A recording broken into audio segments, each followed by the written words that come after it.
Welcome back guys, this is Ashwin Rao from Ashwin Tech Mind YouTube channel, and today in this video we will learn about what servlets actually are. We will also see the architecture of servlets, so without wasting any time, let's get started.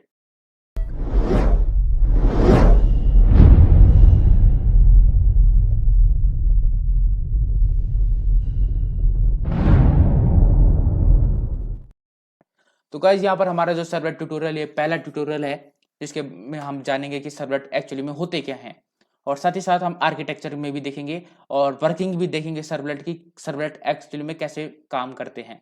Okay, तो शुरुआत करते हैं एक basic introduction of web application, क्योंकि मैं चाहता हूँ कि वेब एप्लीकेशन के बारे में आपको थोड़ा बहुत पता हो, क्योंकि तभी आप इसको समझ पाएंगे।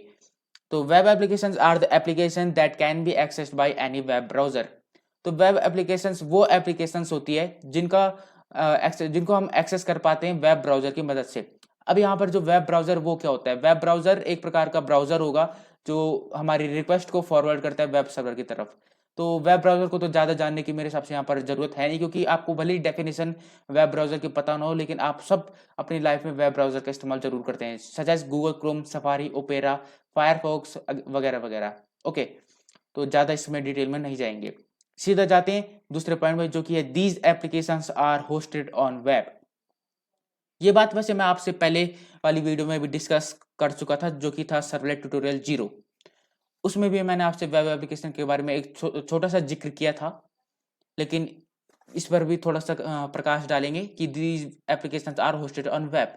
अगर हम बात करते हैं गाइज यहाँ पर मोबाइल एप्लीकेशंस की, तो वो आपके फ़ोन में डायरेक्टली इंस्टॉल्ड रहती हैं, लेकिन वेब एप्लीकेशन ऐसी नहीं होती हैं, वो वेब पर होस्ट रहती है। ओके, तो आप उनको वेब गूगल क्रोम से या फिर सफारी ब्राउजर से या फिर ओपेरा ब्राउजर से कहीं से भी आप उनको एक्सेस कर सकते हैं। अगला पॉइंट है they can interact with and users. जैसे कि मोबाइल एप्लीकेशन में हमने देखा ही है कि जो मोबाइल एप्लीकेशन होती है, जैसे कि व्हाट्सअप, फेसबुक, अमेजॉन, जितनी भी एप्लीकेशन आप यूज करते हैं डेली लाइफ में, वो सब अच्छा इंटरेक्ट करती हैं एंड यूजर्स के साथ। एंड यूजर्स यानी कि वो यूजर जो उनको यूज कर रहे हैं।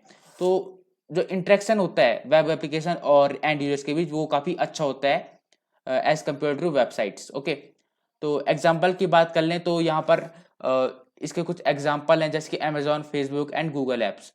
लेकिन अमेजॉन और फेसबुक का नाम सुन के आप कंफ्यूज हो जाएंगे, क्योंकि अमेजॉन का तो मोबाइल एप्लीकेशंस भी है और वेबसाइट्स भी है इनकी, और साथ ही साथ इनकी वेब एप्लीकेशंस भी है। तो गूगल एप्स का एक एग्जांपल हम ले सकते हैं कि गूगल एप्स जो होते हैं, वो बहुत सारे गूगल एप्स जो है वो वेब पर होस्टेड हैं, तो उनको हम वेब एप्स बोल सकते हैं, या फिर हमें उनको वेब एप्लीकेशन बोलना चाहिए। ओके, अब यहाँ पे देखते हैं हम आर्किटेक्चर ऑफ एन सर्वलेट। तो सर्वलेट सीखने से पहले मैं चाहूंगा कि आप आर्किटेक्चर को एकदम अच्छे से समझ लीजिए। मैं पूरी कोशिश करूंगा आपको एकदम अच्छे से समझाने की, कॉन्सेंट्रेट होकर इस चीज को समझिएगा, क्योंकि अगर आपने आर्किटेक्चर एक बार इसका समझ लिया तो वर्किंग समझने में कोई भी दिक्कत नहीं आएगी, और आप कोडिंग भी इसमें आसानी से कर पाएंगे। तो मैं रिकमेंड करूंगा आपको कि आप एक बार इसका अगर आर्किटेक्चर सीख लें तो आपके लिए बेस्ट रहेगा। तो शुरुआत करते हैं आर्किटेक्चर को समझने की। So guys, we can say that the architecture of a servlet consists of four basic components. These are web browser, web server, servlet container and database. हर एक के बारे में हम डिटेल से तो नहीं जानेंगे, लेकिन एक छोटा सा मैं आपको बता दूंगा कि एक चीज, पर्टिकुलर चीज इनमें है क्या। तो वेब ब्राउजर क्या होता है, पहले ये समझते हैं। वेब ब्राउजर एक प्रकार का पोस्टमैन की तरह काम कर सकता है, जो कि हमारी रिक्वेस्ट को फॉरवर्ड करेगा वेब सर्वर की तरफ। ओके, तो वेब ब्राउजर के एग्जांपल हम रियल लाइफ में भी देखते हैं, जैसे कि गूगल क्रोम, सफारी, ये मैं आपको पहले भी बता चुका हूँ। तो वेब ब्राउजर क्या है? हमारी रिक्वेस्ट को फॉरवर्ड करेगा वेब सर्वर की तरफ। अब बात करते हैं दूसरे कंपोनेंट की, जो कि है हमारे पास वेब सर्वर, जो कि आप इस इमेज में देख सकते हैं, इस डायग्राम में देख सकते हैं। तो वेब सर्वर क्या होता है? वेब सर्वर बेसिकली एक प्रकार का सर्वर है जो अपने अंदर बहुत सारे वेब पेज और वेबसाइट को कंटेन करके रखता है। ओके, तो ये आपको समझ लेना है कि वेब सर्वर बहुत सारी वेबसाइट और वेब पेज को अपने अंदर कंटेन करके रखता है। इससे ज्यादा आपको इसके वेब सर्वर के बारे में जानने की जरूरत नहीं है आर्किटेक्चर को समझने के लिए। बात करते हैं तीसरे कंपोनेंट की, जो कि है सर्वलेट कंटेनर। तो सर्वलेट कंटेनर एक प्रकार का कंटेनर है जो अपने अंदर बहुत सारे सर्वलेट को कंटेन करके रखता है। सर्वलेट क्या होता है वो मैं आपको पिछली वीडियो में बता चुका हूं, लेकिन इस वीडियो में भी हल्का सा देख लेते हैं कि सर्वलेट क्या होते हैं। Servlet are technology, Servlet are framework, Servlet are some basic Java programs that responds to client request. Okay, तो क्लाइंट जब रिक्वेस्ट करता है गाइस, तो उसको बदले में एक सर्वलेट दिया जाता है सर्वलेट कंटेनर और वेब सर्वर की मदद से। तो कौन सा सर्वलेट दिया जाएगा ये डिसाइड किया जाता है सर्वलेट कंटेनर के द्वारा। तो यानी कि जब सर्वलेट कंटेनर जब रिक्वेस्ट को रिसीव करता है तो कौन सा सर्वलेट दिया जाना चाहिए वेब सर्वर को, ये डिसाइड कौन करता है, सर्वलेट कंटेनर। चौथी कंपोनेंट जो यहाँ पे हम देखने को हमें मिलता है वो है डेटाबेस। तो डेटाबेस क्या है, डेटाबेस एक स्टोरिंग एरिया है जहाँ पर हमारा डेटा जो है वो स्टोर रहता है। डेटाबेस के साथ वैसे मुझे लगता है कि इसके बारे में आपको ज़्यादा समझाने की ज़रूरत नहीं है, केवल इतना याद रखिए कि डेटाबेस जो है वो ज़रूरत पड़ने पर हम उससे डेटा ले सकते हैं और उसमें डेटा स्टोर कर सकते हैं, उसमें डेटा मैनिपुलेट कर सकते हैं, केवल इतना याद रखिए। अब समझते हैं कि ये वर्क कैसे करता है एक्चुअली में। हालांकि मैंने स्टेप बाय स्टेप भी सॉल्यूशन इसका दे रखा है पीछे, इसकी अगली वाली स्लाइड जो है वो वर्किंग के ऊपर है, लेकिन मैं आपको आर्किटेक्चर में ही समझाऊंगा कि सर्वलेट का जो आर्किटेक्चर है वो कैसे काम करता है। तो आराम से समझिए इसको। सबसे पहले जो होता है वेब ब्राउजर, वो एचटीटीपी रिक्वेस्ट को वेब सर्वर की तरफ भेज देता है। तो ये एचटीटीपी रिक्वेस्ट क्या होगी, जो एचटीटीपी रिक्वेस्ट होगी एक नॉर्मल रिक्वेस्ट होगी जो कि एचटीटीपी प्रोटोकॉल का इस्तेमाल कर रही होगी। और जब ये एचटीटीपी प्रोटोकॉल का इस्तेमाल कर रही होगी तो ये पहुंच जाएगी वेब सर्वर की तरफ। तो जब वेब सर्वर इसको रिसीव करेगा तो इस रिक्वेस्ट को रिसीव करने के बाद ये एचटीटीपी प्रोटोकॉल का इस्तेमाल करेगा और इस एचटीटीपी रिक्वेस्ट को भेज देगा सर्वलेट कंटेनर की तरफ। और जब सर्वलेट कंटेनर इस एचटीटीपी रिक्वेस्ट को रिसीव करेगा तो सर्वलेट कंटेनर फाइंड करेगा रिस्पेक्टिव सर्वलेट को कि उस रिक्वेस्ट के अनुसार कौन सा सर्वलेट भेजा जाना चाहिए as a response to web server.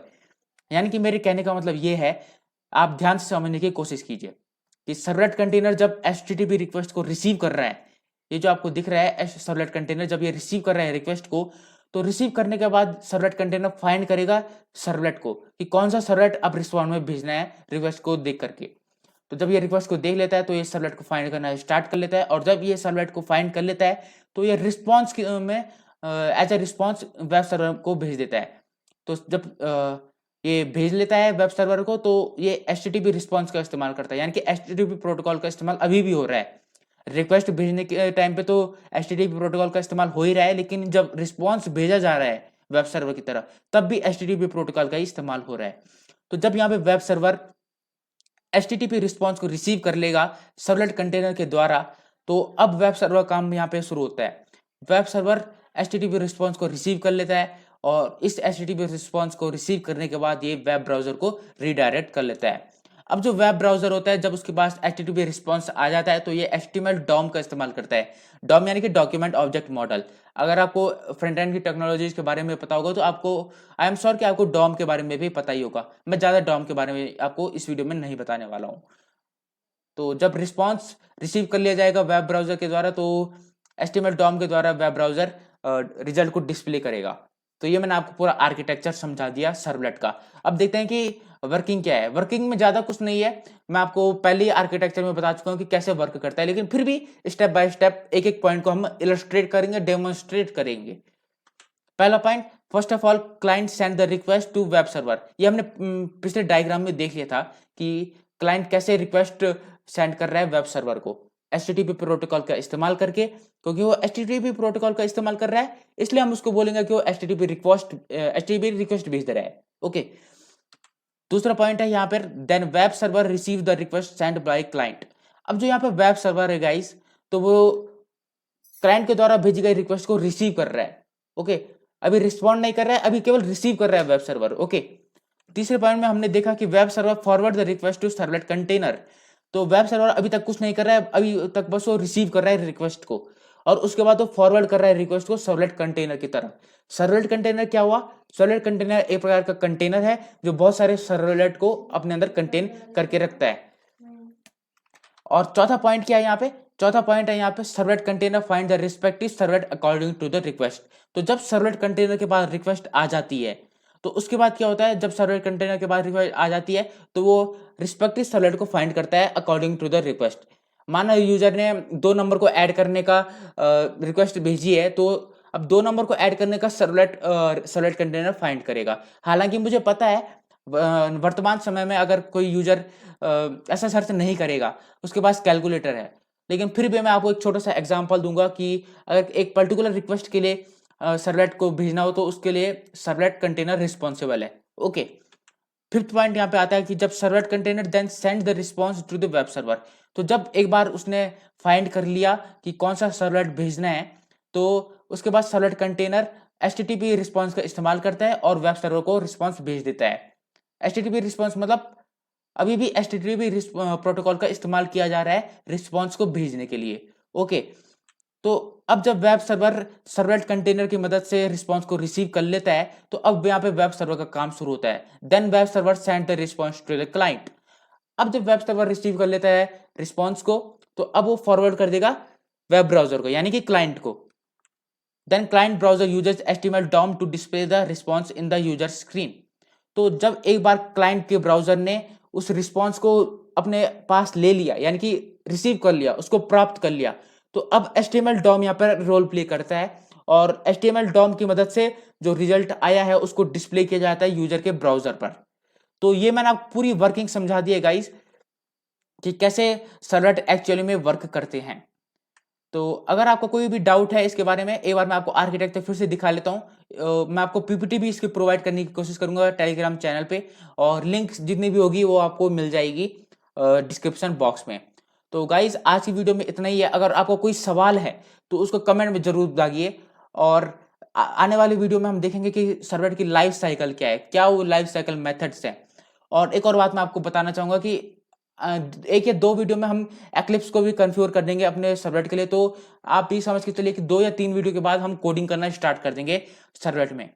तो अगर आपको ये वीडियो पसंद आई है तो वीडियो को लाइक कर दीजिएगा, इस चैनल को कर दीजिए सब्सक्राइब, और इस प्लेलिस्ट को सेव कर लीजिए। अगर आपने प्लेलिस्ट को एक्सेस नहीं किया है तो प्लेलिस्ट को जरूर सेव कर लीजिए, क्योंकि आने वाली वीडियोस आपको उसमें आसानी से दिख पाएंगी। तो मिलते हैं गाइस नेक्स्ट वीडियो में, तब तक के लिए good bye and take care.